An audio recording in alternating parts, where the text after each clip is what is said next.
bagaimana pendidikan ini juga tidak hanya menjadi tanggung jawab pemerintah saja, Ya, betul. tapi juga tanggung jawab banyak pihak gitu kan. Ya. Dan jangan patah semangat, jangan putus asa ketika punya kendala gitu. Mau itu biaya, mau itu apapun. Sekarang itu udah banyak banget orang-orang baik di Indonesia yang siap mendukung gitu. Assalamualaikum warahmatullahi wabarakatuh. Selamat siang sahabat Biman semua. Pada hari ini kita akan berjumpa lagi dalam Biman Talk spesial edisi memperingati Hari Pendidikan Nasional. Dan di tengah-tengah saya sudah hadir ini perwakilan dari dua generasi ya. Jadi kita mengatakan saya Jadi kita dapat pandangan dari dua generasi yang berbeda nih. Ada Pak Agustino sama Mas Irman. Nanti sebelum kita diskusi lebih lanjut, saya perkenalkan diri dulu. Saya Ricky Maradona dari manajer divisi edukasi Biman Foundation, dan di samping saya ada Mas Irman nih dari Kasa Bakti Foundation, dan juga Pak Agustino dari dari Biman Foundation sendiri. Boleh dari siapa dulu yang mau perkenalan nih? Dari yang senior. Pak Agustino.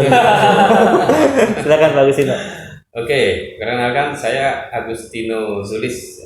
Saya sebagai ketua yayasan di Biman Foundation ini ya. Dan kebetulan juga sebagai staf pengajar di FMI PAUI Departemen Kimia, yang ya sehari-hari selain mengajar juga ya, menggunakan program-program di Biman Foundation ini. Jadi udah lama ya Pak Agustino ya mengajar di UI ya? Langsung setelah lulus S1 ya dulu ya, tahun 98. Masih usia berapa Mas Irman? Masih belajar apa tuh? Belajar jalan. Oke. Nah, Pak Agustino saat ini dosen ya, dosen UI dan juga ketua yayasan di Biman Foundation. Nah ini mungkin wajah baru nih yang belum banyak yang kenal sahabat Biman. Kita undang di sini karena kita ada sebuah program beasiswa kolaborasi ya, yang bernama Beasiswa Kasadana, dan ini beliau ini salah satu dari fundingnya ya. Silakan Mas Irman perkenalkan diri. Ya, apa yang manggilnya? Pak Agus, Mas Riki dan sahabat Biman. Perkenalkan, nama saya Ilman. Saya di sini sebagai direktur operasionalnya Kasa Bakti. Kalau Pak Agus sehari-hari sebagai staf pengajar, saya sehari-hari sebagai investor lah. Waduh, luar biasa. Untuk investasi penelitian bisa ada Kalau jadi startup boleh. gitu. Jadi kebetulan saya kerja di kantor modal Ventura, atau kalau bahasa Inggrisnya venture capital. Dan di sela-sela waktu luang saya sama teman-teman juga mengurus yayasan ini Kasa Bakti gitu. Dan kita juga berniat nih belajar juga sama Biman yang udah bikin yayasan dan menjalankan yayasan juga lebih lama dari kami lah gitu. Belajar. Sebenarnya menarik juga bahwa Mas Irman ini di usia yang masih muda ya Pak Agustino ya, dan teman-temannya sudah berinisiasi untuk kemudian mendirikan sebuah yayasan. Nanti kita akan gali lebih dalam sebenarnya Kasa Bakti Foundation itu kayak gimana ya. Nah, karena ini spesial Hari Pendidikan Nasional, untuk awalan diskusi saya pengen tahu nih sebenarnya pandangan dari Pak Agustino, Mas Irman. Sebenarnya makna pendidikan nasional sendiri ya bagi Pak Agustino sendiri dan Mas Irman itu seperti apa sih? Ya, kalau kita lihat kan Hari Pendidikan Nasional ini jatuh tanggal 2 Mei ini kan sebetulnya hari kelahirannya Ki Hajar Dewantara. Ki Hajar Dewantara. Tergantung orang mana. Ya memang beliau kan yang bisa dikatakan sebagai pahlawan pendidikan di Indonesia ya, dengan 3 motonya itu ya, luar biasa. Dan pada saat itu kan memang beliau ingin adanya kesetaraan nih di dalam proses pendidikan untuk rakyat Indonesia dan juga ketika itu ya bangsa Belanda juga. Iya, betul. Nah ini yang menurut saya isu tentang kesetaraan, kesamaan di dalam mendapatkan pendidikan itu masih relevan sih sekarang ini ya. Karena kalau bisa kita lihat di beberapa pelosok sendiri juga kan yang kesulitan di dalam mendapatkan pendidikan. Apalagi dengan zaman internet seperti ini ya, dengan zaman online seperti ini kan, keterbatasan fasilitas akses online aja juga jadi masalah gitu kan. Kalau dulu mungkin masalahnya ada lampu gitu kan, atau akses jalan, transportasi. Betul. Sekarang ditambah dengan akses media online ini jadi masalah juga ya. Jadi ya menurut saya itu yang perlu diperbaiki lah gitu, agar semua mendapatkan hal yang sama gitu, tidak hanya orang-orang kota aja yang mendapatkan fasilitas yang lebih lengkap gitu ya. Itu mungkin makna buat saya. Saya juga ingat banget bahwa Ki Hajar Dewantara itu mendirikan taman mahasiswa ya, itu menjadi tolak ukur konsep pendidikan nasional kita tuh. Jadi memang jasanya luar biasa. Iya. Salah satunya apa ya? Tentu isu-isu tentang pendidikan wajib dari sekelas 12 tahun itu harus menjadi untuk terrealisasi. Kehapusan ya. Iya, jadi bahwa memang di setiap tempat gitu, tidak hanya di Jakarta doang gitu ya. Bahkan kalau bisa nanti meningkat ya. Iya, meningkat bahkan kalau bisa di seluruh Indonesia gitu. Itu yang pertama ya. Kemudian yang berikutnya juga ada kesamaan, kesetaraan dalam fasilitas juga kan. Ya, yaitu bagaimana pendidikan ini juga tidak hanya menjadi tanggung jawab pemerintah saja, tapi juga tanggung jawab banyak pihak gitu kan, industri atau lembaga pendidikan yang lain dan sebagainya. Gitu. Ya kalau saya kebetulan pernah ya mengenyam pendidikan juga di luar itu di Jerman, dan kita bisa lihat tuh ya bagaimana model pendidikannya itu betul-betul terarah, tidak terarah, terintegrasi untuk ke jenjang berikutnya gitu. Bahkan dari tingkat TK pun juga dilihat. Gitu. Jadi di tingkat TK itu anak-anak yang punya kemampuan lebih, nanti itu ada tesnya. Ada tes kalau tes psikologi lah gitu ya, tapi lebih ke arah tes kemampuan akademiknya gitu kan. Kalau anaknya yang bagus nanti akan diarahkan, bisa seni nih, diarahkan nanti sekolahnya dan begitu. Bahkan setelah tingkat SMP, SMA dan itu juga begitu. Ada pemetaan ada ini pemetaannya yang mereka lakukan itu. Setiap guru itu punya peta untuk setiap siswanya. Gitu. Jadi setiap anak udah ketahuan dia minat teks ini, Iya. Kalau kita kadang ada istilah, saya salah jurusan nih gitu kan. Ya belum lagi membahas tentang pendidikan di perguruan tinggi, itu lebih ini lagi. Udah udah betul-betul fokus, kemudian juga link and match antara pemerintah, swasta, betul. Dengan harusnya sinergis sinergis sekali dengan lembaga pendidikan gitu. Perguruan tinggi itu sinergis sekali gitu. Jadi di beberapa negara yang di Jerman perguruan tinggi itu gratis juga gitu. Ya mungkin banyak juga di negara yang tidak gratis gitu ya. Di Amerika kan bayar ya.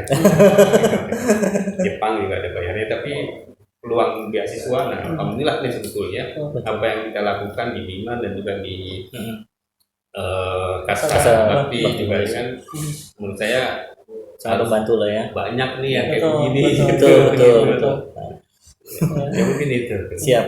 Kalau menurut masing-masing sendiri gimana? Ada tantangan apa nih di Indonesia terkait dengan pendidikan? Sebenarnya kalau main pendidikan gitu ya, kan luas banget nih. Betul. Luas banget. Tapi kalau misalkan saya mengikuti isunya gitu, saya sih mengkategorikannya sebenarnya 3 masalah utama ya. Kalau pendapat pribadi saya. Apa tuh? Kalau dikategorikan, yang pertama itu masalah akses. Akses itu kan terkait tidak meratanya pendidikan di kota sama di desa misalnya gitu kan. Karena akses sekolah, akses ke materi pengajaran, akses terhadap informasi, akses terhadap pembiayaan, dan semua hal itu sangat beda gitu kan. Di beberapa daerah mungkin sudah ada aksesnya dan baik, di banyak daerah lain mungkin bahkan nggak tahu sama sekali gitu. Contoh paling sederhananya kan terkait pembiayaan yang biasanya jadi masalah paling besar.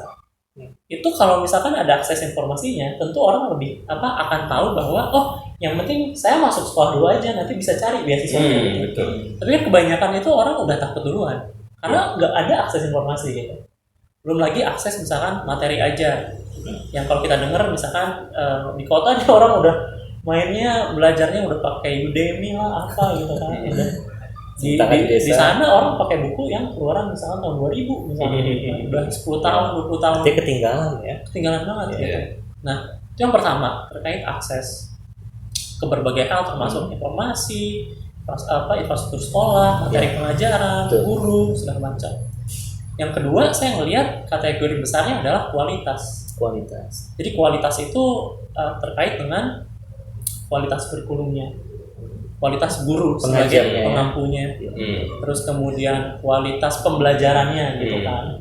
Gurunya misalkan berkualitas tapi fokusnya ngurusin administrasi, akhirnya keteteran pembelajarannya. Terus dan itu semua akan berpengaruh terhadap kualitas inputnya juga, kualitas outputnya juga gitu kan. Nah jadi kualitas ini tuh banyak juga nih PR-nya kan, mulai dari bahan ajar kualitasnya, terus kualitas tata kelola guru, kualitas pengajarnya, rekrutmen guru, segala macam itu berujung di kualitas pendidikan kita yang saya pikir masih banyak banget yang bisa ditingkatkan gitu kan di berbagai aspek maupun dilihat dari berbagai indikator. Nah yang ketiga kalau menurut saya masalahnya itu di pendidikan Indonesia itu adalah karakter atau moral. Karena saya pikir betapa sedihnya kita gitu ya, Pak Agus, Mas Riki gitu, ketika kita seringkali melihat penjahat-penjahat di negara ini tuh orang terdidik, orang pinter, yang sekolahnya di luar negeri, karena mereka bisa membuat cara kejahatan yang lebih canggih. Maksudnya orang yang nggak berpendidikan aja kalau mau berbuat jahat udah serem banget gitu, apalagi orang yang terdidik yang jadi penjahat gitu kan. Nah, artinya apa? Artinya pendidikan kita juga nggak bisa cuma melihat si peserta didik itu sebagai subjek atau objek untuk dia menjadi tenaga kerja nantinya gitu. Atau jadi mesin yang dia punya punya kemampuan analisis, punya disiplin segala macam, tapi nggak punya hati atau nggak punya karakter. Nah itu yang kalau kata Ki Hajar Dewantara kan memanusiakan manusia. Karena pada akhirnya jangan sampai jadi kayak cuma mesin, robot, buruk aja gitu ke depannya gitu. Nah, jadi PR-nya adalah gimana caranya negara kita ini bisa membentuk pendidikan yang pada satu sisi setuju banget untuk dia bisa masuk ke link and match, bisa digunakan untuk dunia kerja, tapi juga jangan sampai membuat manusia-manusia Indonesia itu cuma jadi robot yang nggak punya hati gitu, yang nantinya juga akhirnya malah jahat juga gitu kan. Mungkin gambaran besarnya kalau saya melihatnya tiga masalah itu sih yang kita perlu. Saya sangat setuju itu. Jadi memang untuk mendapatkan pendidikan yang berkualitas itu kita harus menyiapkan semua fasilitas itu, aksesnya kayak itu. Karena siapapun sebetulnya. Jadi sebetulnya kalau mau dibandingkan misalnya masyarakat Indonesia dengan orang Jepang, dengan orang Jerman, Amerika gitu kan, sebenarnya menurut saya sama saja, semua manusia sama. Jadi ada yang pinternya, ada yang kurang pinternya. Banyak yang rata-rata. Selalu begitu di mana-mana selalu distribusi Gaussian itu. Itu selalu di mana-mana. Cuman memang yang menyebabkan seorang itu bisa lebih berkualitas atau tidak, misalnya bergeser jadi orang yang lebih berkualitas lebih banyak sebelah kanan, cara kanan kalau kita lihat Gaussian itu kan sebelah kanan, tentu dengan suatu proses. Ada intervensinya, supaya dia menggeser yang kurang berkualitas lebih sedikit, yang rata-rata lebih banyak. Dan itu harus dilakukan gitu. Makanya kemudian kita melihat ada beberapa pihak yang kemudian mendirikan untuk meminimalisir lah tadi kesenjangan, kayak misalkan Indonesia Mengajar itu kan dia mau menyebar berbagai SDM yang bagus berkualitas untuk jadi pengajar di berbagai daerah. Dan ini mungkin juga yang menginspirasi mungkin Mas Ilman dan juga Pak Lusino kemudian untuk mendirikan yayasan yayasan yang saya lihat kalau saya baca sekilas tentang yayasan Kasabakti Foundation dan juga yayasan ini ternyata cukup banyak yang merasakan manfaatnya gitu. Mungkin boleh cerita nih Pak Agustino, Mas Iman. Kalau tadi dari Pak Agustino dulu, sekarang dari Mas Iman dulu. Sejarahnya yang muda gimana sih ceritanya bisa kemudian mendirikan Kasabakti Foundation? Jadi mungkin ceritanya bermula dari kampus ya, Dari Pak kampus. Agus ya. Jadi ketika jadi pendirinya Karsa Bakti Foundation ini adalah satu kelompok pertemanan yang mulai berteman sejak kuliah, karena kita berkuliah di satu jurusan yang sama gitu, hubungan internasional Universitas Indonesia. Dan bermula dari kita sering berkegiatan bersama, terus kemudian membangun mimpi bareng lah ya gitu. Pas masih kuliah punya mimpi A, punya mimpi B, saling dukung. Kemudian teman main ya.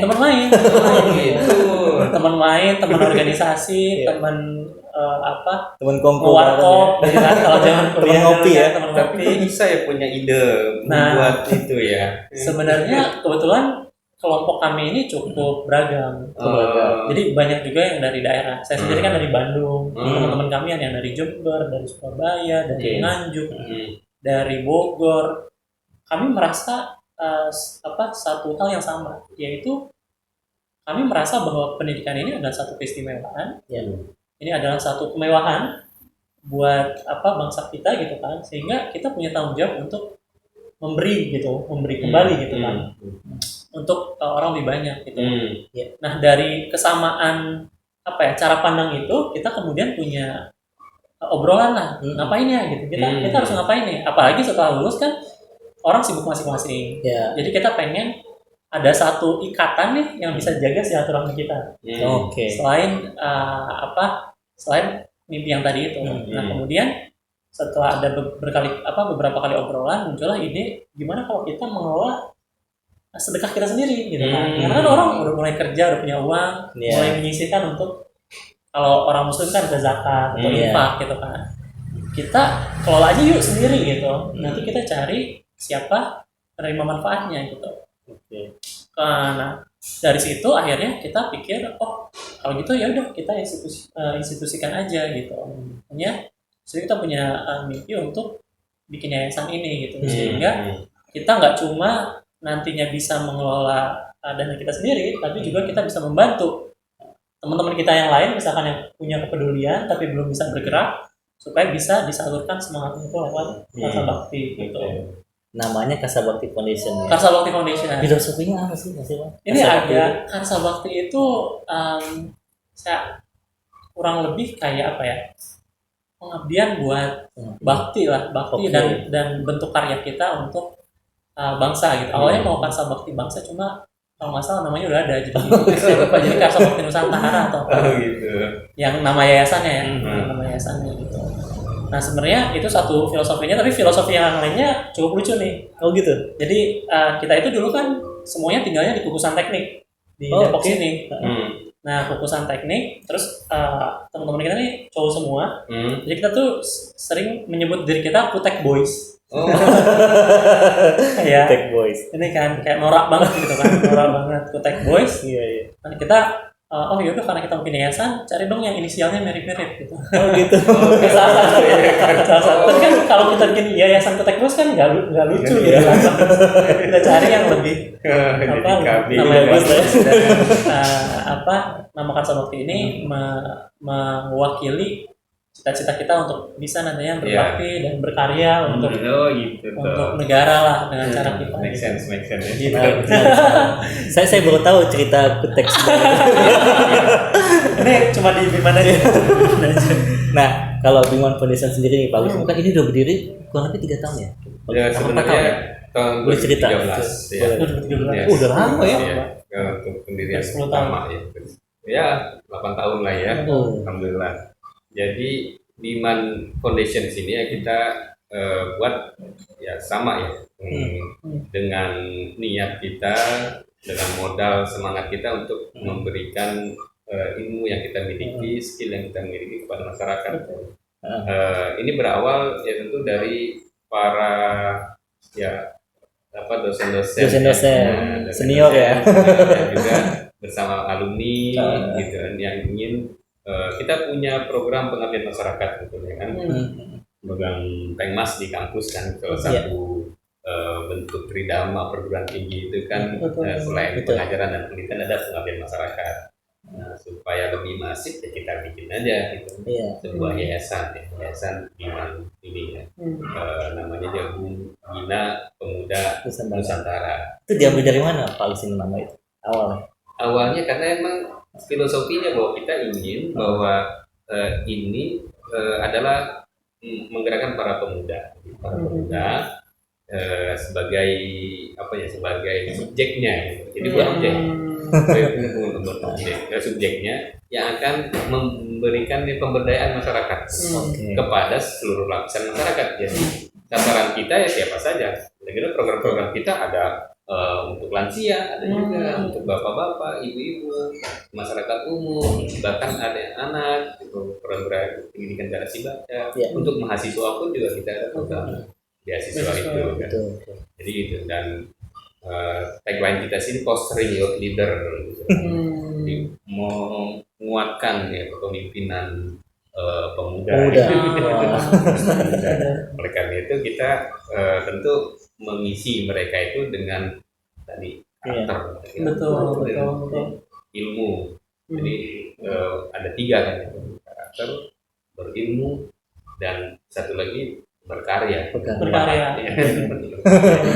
Ada satu yang menarik Pak Gus dari nama Bina Pemuda Nusantara, karena diambil kata Nusantara ya. Karena kan kalau kita lihat arti Nusantara itu kan konteksnya lebih luas dari Indonesia ya kan. Iya, kalau kita belajar sejarah ya, artinya wah ini pasti apa ya, harapannya besar nih. Artinya nggak hanya kontribusi buat Indonesia, tapi juga buat Nusantara.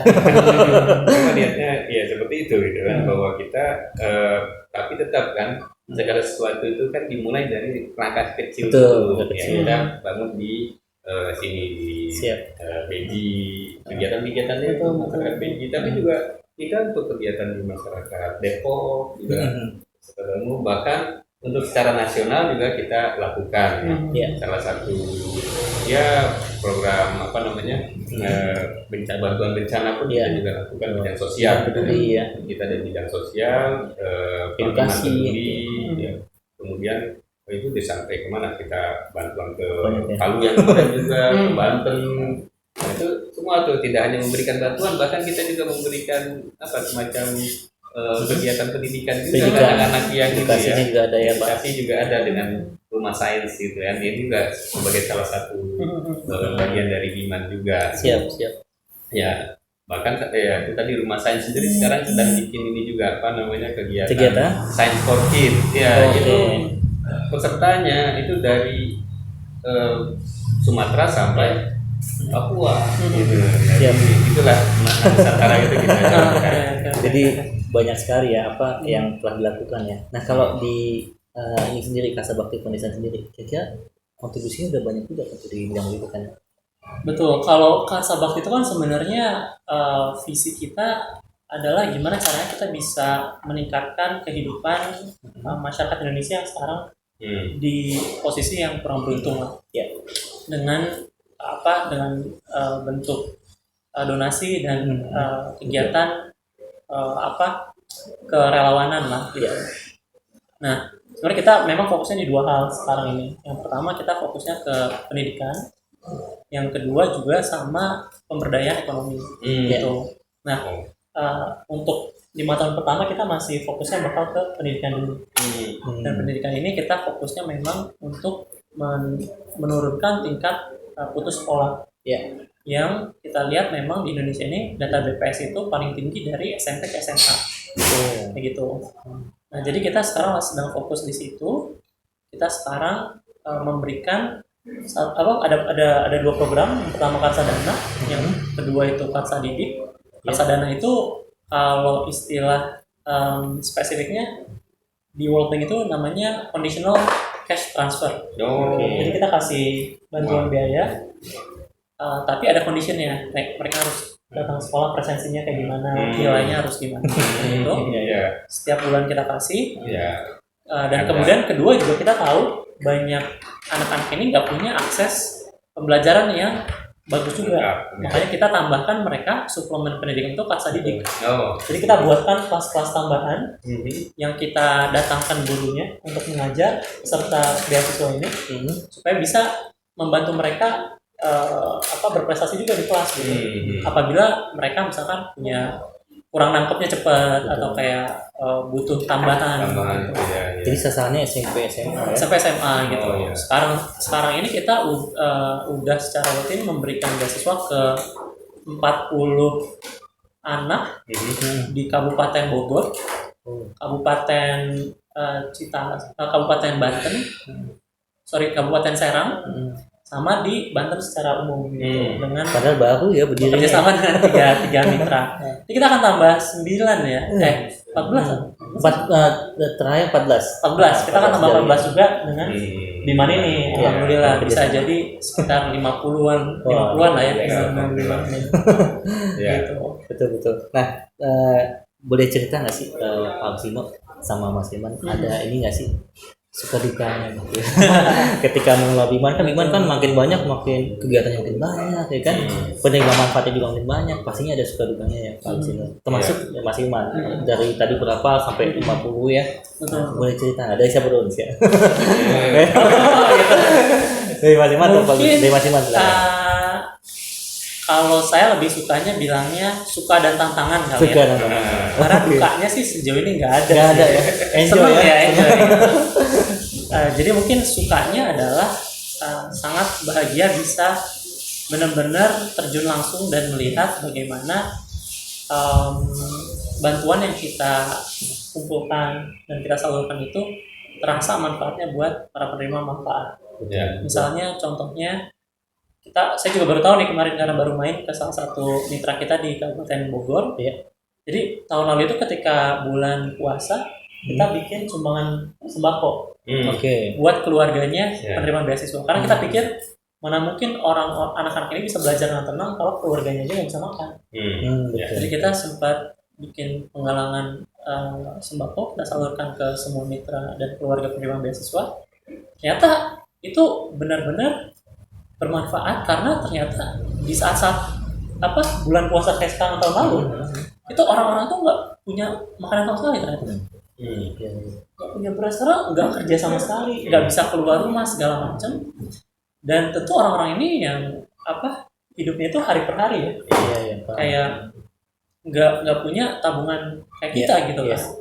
Sehingga luar biasa ternyata orang-orang itu dapat sembako dari kita yang mungkin menurut kita nggak seberapa, ternyata bisa memperpanjang nafas mereka gitu di tahun lalu itu. Jadi hal-hal seperti ini atau misalkan kayak gimana beasiswa kita bisa dipakai jadi uang makan, karena ternyata anak-anak penerima ini tuh biasanya kalau uang jajan mereka itu cuma cukup untuk makan gorengan aja misalkan sebagai makan siang. Gimana mereka bisa pintar gitu kan, bisa berprestasi.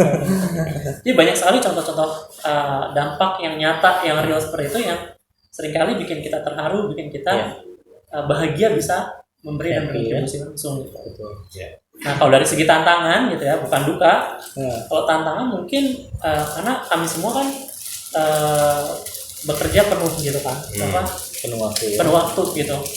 Jadi memang kadang sulitnya itu membagi tugas dan membagi waktunya gitu. Kadang-kadang ada kebutuhan cepat tapi semuanya mungkin lagi sibuk dan juga dipaksakan juga gitu. Lagi merintis karir juga kan. Lagi merintis karir juga gitu. Jadi kadang-kadang itu yang bikin tantangannya, kita kadang lagi pengen lari tapi ternyata nggak semua lagi punya waktu gitu. Makanya nih mau belajar juga nih sama Biman gimana supaya punya staff, punya organisasi yang nggak bergantung hanya dari para pendirinya, tapi udah bisa jalan juga gitu sebagai organisasi. Kalau dari Pak Agustino sendiri nih ada kalau bahasa tantangan sukanya kalau kebetulan kan kita dari kecil juga ya, dan juga dari teman-teman yang ini kan punya visi yang sama, itu yaitu ingin memberikan kebahagiaan kepada masyarakat gitu. Jadi bagaimana ilmu yang kita miliki, skill yang kita miliki itu bisa tertransfer ke masyarakat mereka kita sendiri. Jadi memang mau tidak mau ya, jadi kita karena sudah menjadi passion gitu, passion jadi kalaupun ada hal yang tadi sifatnya tantangan atau saya duka, dinikmati ya bahkan kalau bisa kita lihat ya banyak sukanya juga gitu kan.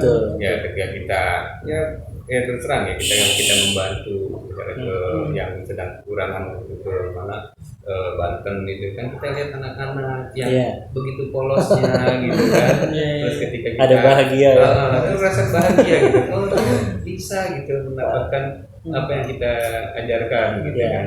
Guru-gurunya juga ketika mengisi kuesioner begitu polosnya gitu. Wah, mereka itu betul nggak tahu ya nggak tahu gitu. Kan ada apa namanya tutupi betul. Jadi betul tulus gitu kan. Nah itu kita bisa belajar di situ juga. Tapi mungkin memang kalau bekerja dengan teman gitu betul. Itu lebih menyenangkan gitu ya. Karena seperti main aja gitu dulu mainnya.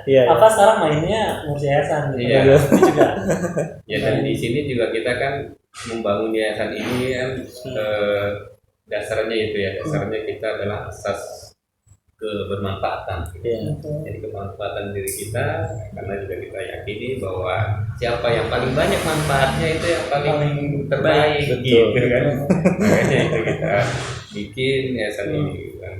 Ya kemudian ya kita juga tentu ya bahwa ketika kita menjalankan yayasan ini butuh semacam ya dalam tanda petik modal atau tidak hanya modal semangat tapi juga program gitu kan yang juga membutuhkan pengorbanan kita semua kan untuk hadir rapat untuk hadir memberikan ide-ide dan menjalankan programnya juga ada pengorbanan waktu pengorbanan pikiran juga dana mungkin pastinya dana juga kita jadikan.